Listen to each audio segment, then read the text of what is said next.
Alrighty, thank you for that introduction. Like you said, my name is Caleb Cosper, and I'm here to talk to you about Content Hub strategies. And I know it's a little weird. I'm an SEO strategist talking about content, but trust me, it makes sense. So, of course, got to talk a little bit about myself, right? But I wanted to make it a little more relatable tie-in. I'm sure a lot of you, much like me, did not go to college for SEO, right? This isn't something that you major in. You don't get a minor in digital marketing or PPC. So actually, you see here a picture of me doing drum and bugle corps. If you know what that is, please find me at the happy hour and we can talk about that. And then I have a picture of a scorpion here because I ended up getting a degree in zoology and did scientific research on scorpions. So obviously, I went into SEO after that.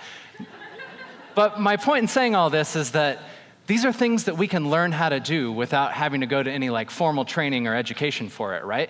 That's why everybody's here right now, is you're wanting to learn how to do something new that you can use for your clients or you can use on your own website.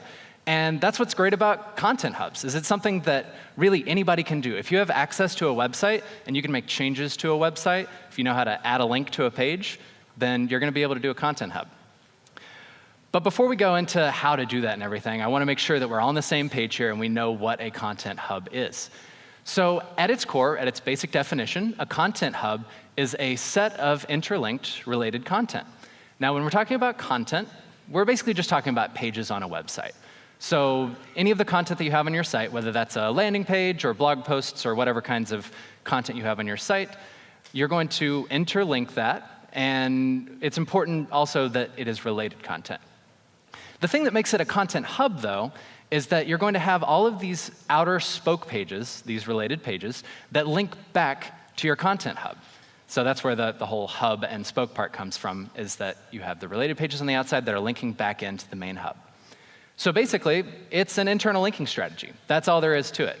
It's finding content that is similar to each other and linking it all back together. But of course, you're probably wondering the question, and I want to nip this one in the bud right away. Why should you do a content hub? Why does this matter to you? Why should you care? Well, the answer is it gets results.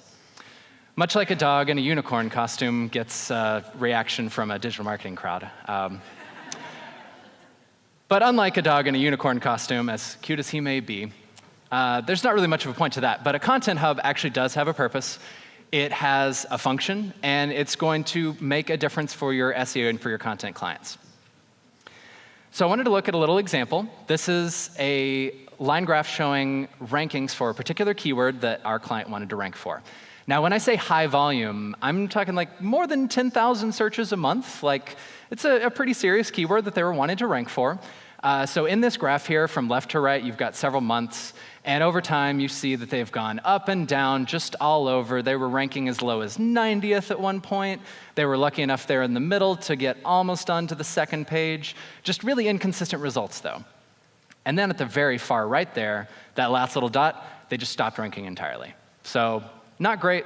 They came to us for help, and we told them to implement this content hub strategy. So December of last year, they implemented a content hub strategy. And as we all know in SEO, things take time, right? So we wait, and we wait. Months and weeks go by, and then suddenly they started ranking again, higher than they had ever ranked for this keyword before. So that's awesome. And then, of course, they dropped completely out again. And then over a little more time, they got onto the first page of results for this awesome keyword that they were wanting to rank for. And they dropped a little bit onto the second page, but still, they're consistently up there, and they're ranking for this keyword that they want to rank for. And that was all just from implementing a content hub. So, that's a pretty powerful strategy, right?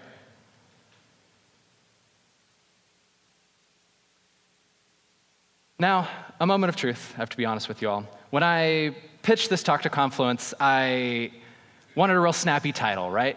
Reinventing the wheel. But in all actuality, you're not going to be reinventing anything. And that's a good thing. You don't have to reinvent your entire website to do a content hub. In fact, what we're going to be doing today is we're going to take your site and fine-tune it. We're going to find content that is related, link it together in a way that makes sense for your users and for search engines, and improve your rankings for the keywords that you want to rank for. So let's get to work. Y'all want some actionable tips? Yeah? Yeah? I can hear the chocolate flowing through your veins. There are two kinds of content hubs that I want to talk to you about today. And the first one is actually based on something that pretty much every website on the internet has, or at least should have, and that's the navigation at the top of the site. So Descriptive Navigation Hub relies on the site's main navigation to drive this content hub.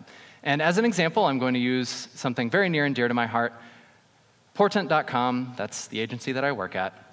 It's a screenshot of our homepage with our nice little weird, useful, and significant motto. That explains me, the weird part at least. And you can see up here at the top, you've got a pretty normal-looking menu for a digital marketing agency. You've got our case studies, the work that we do, the blog, and the posts that we have. And then right under that, we have a secondary menu that links off to all of our services pages. The one that I want to point out to you right now, though, right here in the middle, is the SEO services link. And you'll notice that it's a little bit different from the other ones, right? It says the word services. Now, there might be a little bit of a bias at our agency towards SEO, but this was a keyword that we wanted to rank for. And so we actually changed that just a few weeks ago. It used to just say SEO, and we changed it to SEO services to try to rank better for the SEO services keyword. Now, I wish I had a nice, snappy line graph that goes up and to the right, but again, things take time in SEO. Haven't seen results from this yet, but just making that change right there is an example of implementing the descriptive navigation, changing the keyword that you're using to link to that page to improve your rankings for that keyword. Another example, this is one of my clients. They're a manufacturing company out of China. They do all kinds of cool, like 3D printing and CNC machining and all sorts of crazy stuff. One of the services that they do is plastic injection molding.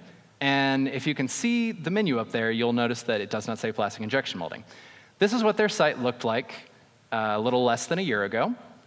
And so we came in and we said, hey, why don't you put a link to your plastic injection molding page in your main navigation, right? And little spoiler alert, back to the line graph that we were looking at before, that was actually the exact change that we made. This is Star Rapids rankings right here.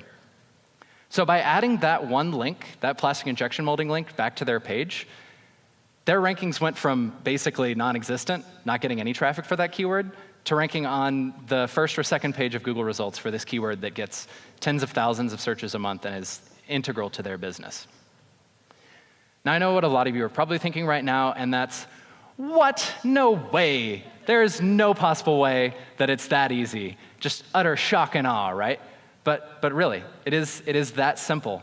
Making a change to your navigation in an intelligent way can help your SEO rankings. The reason that it works, the reason that a descriptive navigation hub is as powerful as it is because effectively every page on your website that uses the navigation is a spoke page.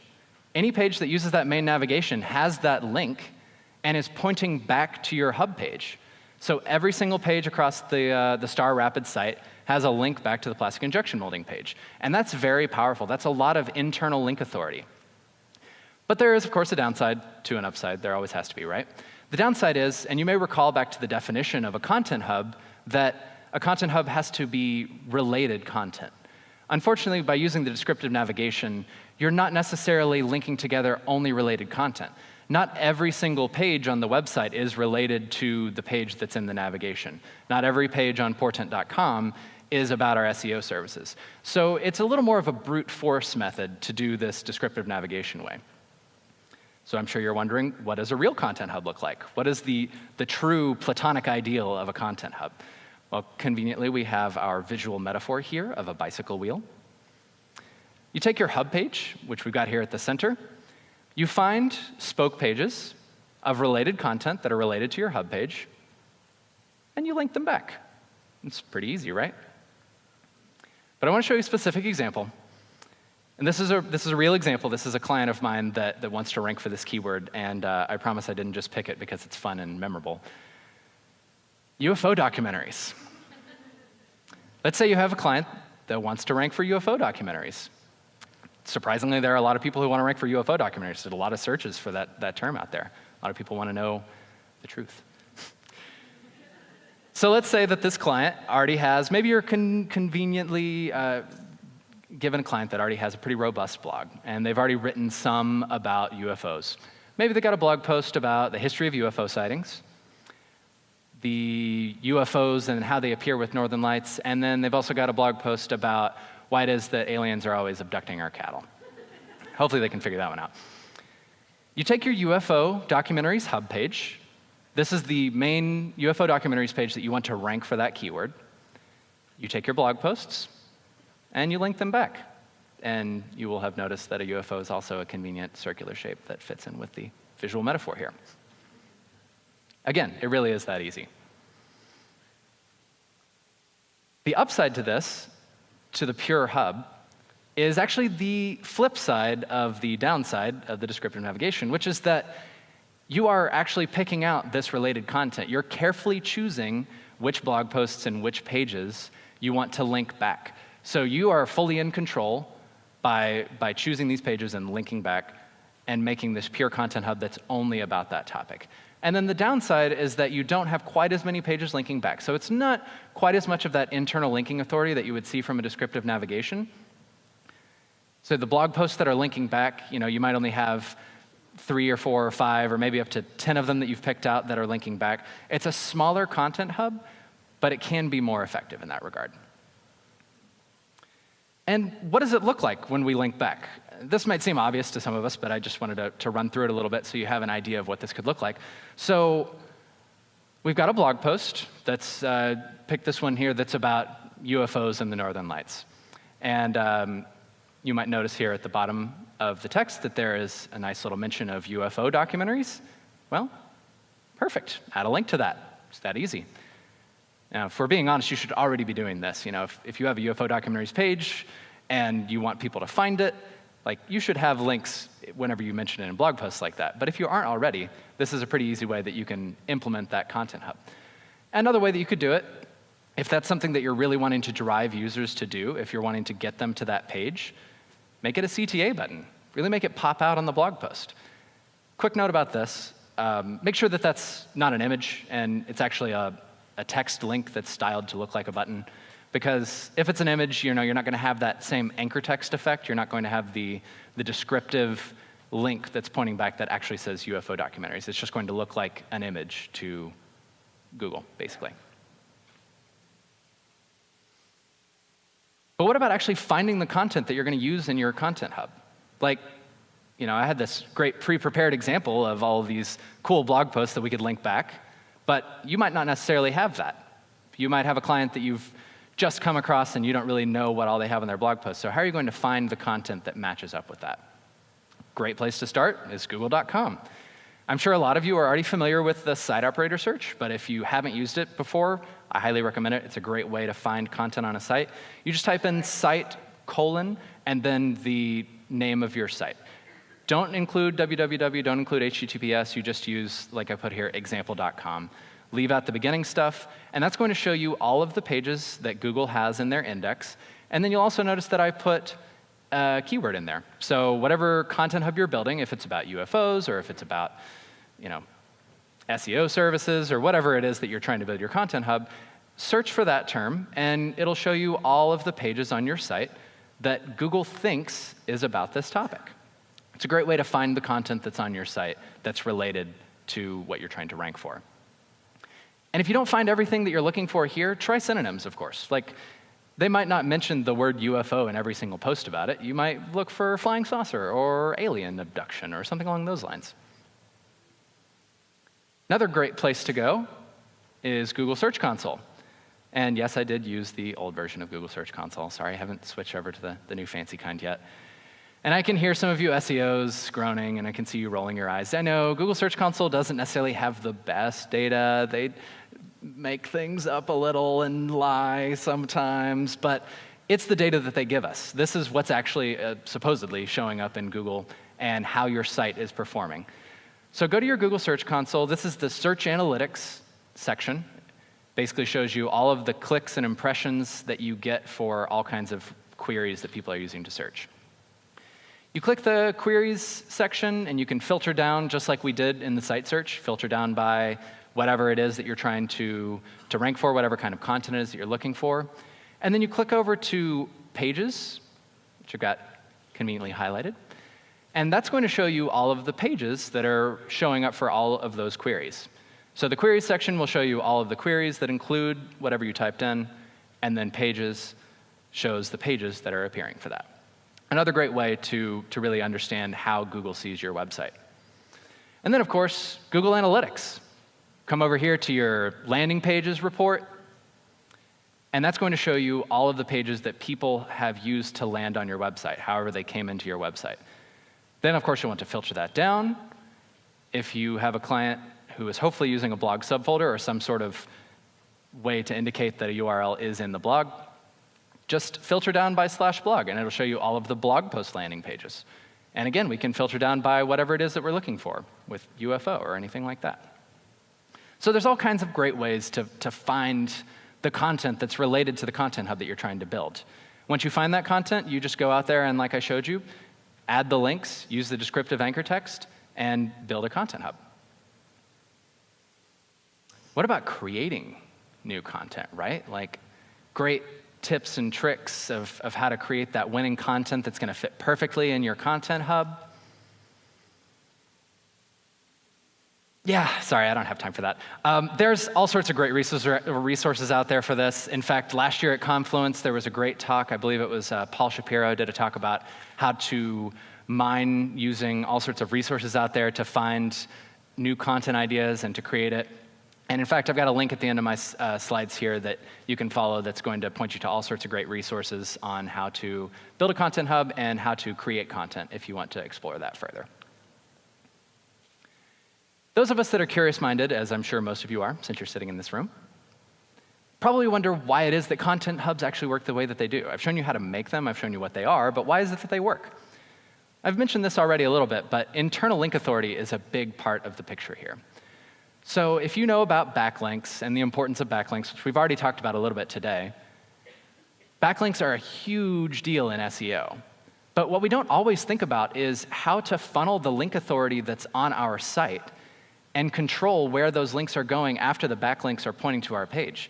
So back at looking at our UFO documentaries example, if those blog posts that I showed you are really popular and they've got a whole bunch of backlinks, then they probably perform fairly well in search.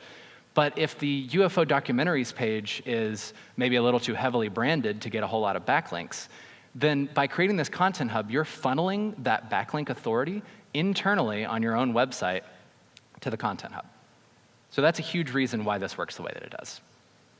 It's also about consolidating the relevance, all of the pages that are about one topic in one place on the site. By including a bunch of different links that point back to one hub page and making sure that they're all interlinked in a way that makes sense, you're saying to users and search engines both, hey, this is the part of my website that is all about this topic. This is where you're going to go to find everything you want to know about X topic. And then, of course, it wouldn't be an SEO talk in 2018 if we didn't mention user experience, right? User experience is so important for SEO. And Content Hubs are great for user experience.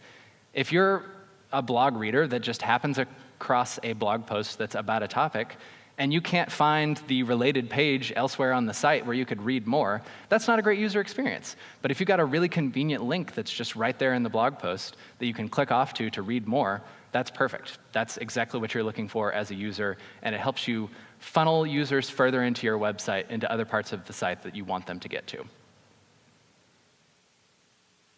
So whether it is that you decide to go out there and create a descriptive navigation hub and add new links into your site navigation, and I understand that that's not always the easiest thing to do, right? Like we have clients that have their own needs, and you can't just say, hey, change your whole site navigation to fit this one SEO strategy. Or if you decide to go with the slightly more nuanced and true Content Hub route and find your blog posts that are all related, link them back, whichever one you choose, go out there and do it. Like, that's the point of this Content Hub idea, is that it's something that anybody can do. If you have access to make changes on a website, to add links to a page, and you know how to do that, then you can go and create a Content Hub and hopefully see some of the same results that we've seen when we do it for our clients. Thank you so much. That's all I've got for you today. Like I said, here is the link that points to that great list of resources. You can email me if you'd like to, but I'm on Twitter all the time. You've probably seen me live tweeting the conference. And I don't know if we have time for questions, but if we do, I'd love to answer your questions. Thanks, y'all.